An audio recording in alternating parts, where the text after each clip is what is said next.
Assalamualaikum warahmatullahi wabarakatuh. Nama saya Muhammad Rafli Anwar, NIM 2019-53056, kelas B. Di sini saya akan mempresentasikan SMBD pertemuan 2. Konsep basis data. Menurut Chow, basis data adalah sebagai kumpulan informasi yang bermanfaat yang diorganisasikan ke dalam tata cara yang khusus. Data merupakan fakta atau nilai yang tercatat atau mempresentasikan deskripsi dari suatu objek. Data bermanfaat bagi pemakainya akan membentuk apa yang disebut informasi.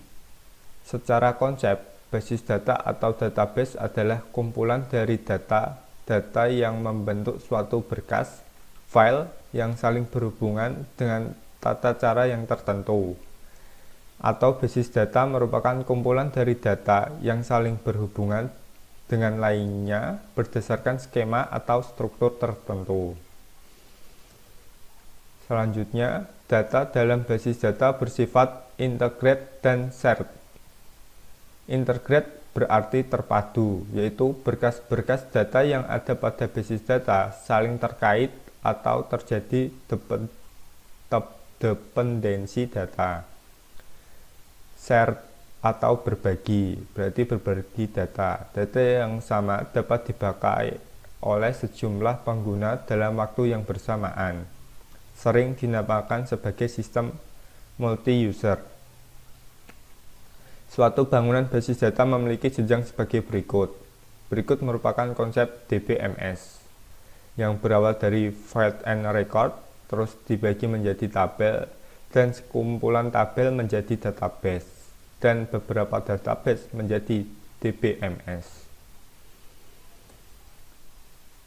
Ini contohnya. Basis data ada terdapat NIP, nama, alamat, tanggal lahir, jenis kelahiran. Tergantung data apa yang bakalan kita buat. Record, misal ada beberapa siswa, misal 1000 siswa, berarti record ada 1000 record. Sistem basis data merupakan perpaduan antara basis data dan sistem manajemen basis data. Database yang kompleks dan disertai dengan teknik pendokumentasian dan prosedur manipulasinya akan membentuk sistem manajemen basis data atau SMBD. Database Management System (DBMS). Singkatannya DBMS adalah database dan program untuk mengaksesnya. Berikut komponen-komponen sistem basis data. Yang pertama, hardware atau perangkat keras. Sebagai pendukung operasi pengolahan data seperti CPU, memori, data terminal, dan sebagainya. Software, sistem informasi atau perangkat lunak sistem operasi, Windows 9X, Windows 2000 atau XP, Linux, and Unix. Software pengelola basis data atau DBMS, SQL, Oracle, dan lain-lain. Software program aplikasi, Visual Basic, Delphi, Visual Fox Pro. Basis data, semua data yang diperlukan, dipelihara, dikelola oleh sistem basis data. Dan yang selanjutnya, pemakai atau pengguna basis data, seperti kita. Peran basis data. Basis data adalah penting dalam pengelolaan data menggunakan komputer karena beberapa alasan, yaitu sebagai komponen utama atau penting dalam sistem informasi, karena merupakan dasar menyediakan informasi. Menentukan kualitas informasi, yaitu cepat, akurat, dan relevan, sehingga informasi yang disajikan tidak basi. Informasi dapat dikatakan bernilai bila manfaatnya lebih efektif dibandingkan dengan biaya mendapatkannya. Penyusunan suatu database digunakan untuk mengatasi masalah-masalah pada penyusunan data, yaitu yang pertama, mengatasi kerangkapan atau redundansi data.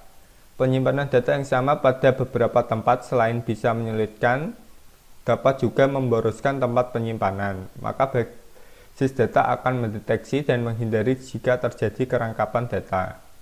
Yang kedua, menghindari terjadinya inkonsistensi data. Akibat dari kerangkapan data, bisa terjadi perubahan data yang tidak konsistenan. Yang ketiga, mengatasi kesulitan dalam mengakses data. Jadi dapat memudahkan jika suatu saat akan diambil atau dicetak. Yang keempat, menyusun format yang standar dari sebuah data. Data yang sama pada file berbeda harus memiliki format data berupa tipe dan jangkauan yang sama. Yang kelima, penggunaan oleh banyak pemakai atau multiple user. Sebuah database bisa dimanfaatkan sekaligus secara bersama oleh banyak pengguna. Yang keenam, melakukan perlindungan dan pengamanan data atau data security. Setiap data hanya bisa diakses atau dimanipulasi oleh pihak yang diberi otoritas dengan memberikan login dan password terhadap masing-masing data. Dan yang terakhir, menyusun integritas dan independensi data. Selanjutnya, abstraksi data. Kegunaan utama sistem basis data adalah agar pemakai atau pengguna mampu menyusun suatu pandangan abstraksi dari data. Hal ini memiliki tujuan untuk menyederhanakan interaksi antara pengguna dengan sistemnya yang memiliki pandangan yang berbeda. Ini tabelnya. Database Management System atau DBMS. Suatu sistem manajemen basis data atau SMBD atau Database Management System, yaitu berisi kumpulan koleksi data yang saling berelasi dengan set program untuk mengakses data tersebut. Manfaat penggunaan DBMS adalah yang pertama, untuk mengorganisasikan dan mengelola data dalam jumlah besar. Yang kedua, untuk membantu dalam melindungi data dari kerusakan. Yang ketiga, memudahkan dalam pengambilan kembali data. Yang keempat, untuk memudahkan dalam penggunaan atau pengaksesan data secara bersamaan dalam suatu jaringan. Keunggulan DBMS adalah kepraktisan, yaitu penggunaan media penyimpanan yang berukuran kecil namun padat formasi. Yang kedua, kecepatan, yaitu mesin dapat mengambil atau mengubah data jauh lebih cepat daripada manusia. Yang ketiga, mengurangi kejenuhan, yaitu menghindari pekerjaan yang berulang-ulang dan membosankan. Yang terakhir, kekinian atau up to date, yaitu informasi yang tersedia pada DBMS akan bersifat mutakhir dan akurat setiap saat. Database dapat dinyatakan sebagai suatu sistem yang memiliki karakteristik, antara lain, yang pertama merupakan suatu kumpulan data atau internet data yang disimpan bersama tanpa mengganggu satu sama lain atau membentuk kerangkapan data. Kumpulan data dalam database dapat digunakan oleh sebuah program aplikasi lebih secara optimal. Yang ketiga, penambahan data baru, modifikasi dan pengambilan kembali dari data dapat dilakukan dengan mudah dan terkontrol. Sedangkan lingkungan DBMS terdiri dari komponen perangkat lunak yang membentuk sistem manajemen basis data, perangkat lunak sistem yang berinteraksi dengan sistem manajemen basis data, utilitas, baik loading dan backup, reorganisasi file, report generation, maupun performance monitoring. Sekian materi yang saya sampaikan pada pertemuan kali ini. Bila ada yang salah, saya mohon maaf. Wassalamualaikum warahmatullahi wabarakatuh.